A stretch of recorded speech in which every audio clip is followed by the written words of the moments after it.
تازہ ترین ویڈیوز کے لیے چینل کو سبسکرائب کر کے بیل آئیکن اور آل نوٹیفیکیشن پر کلک کریں تاکہ آپ کو ملے ہر اپڈیٹ سب سے پہلے۔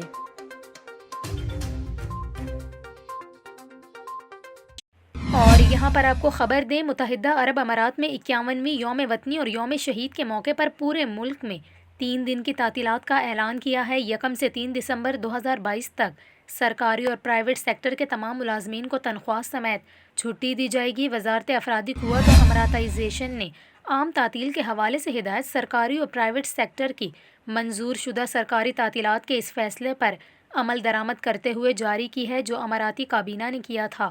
وزارت افرادی قوت نے یوم وطنی کے موقع پر ملک کی اعلیٰ قیادت، اماراتی عوام اور مقیم غیر ملکیوں کو مبارکباد دی ہے، جبکہ یوم شہید پر شہدائے وطن کو خراج عقیدت پیش کیا ہے۔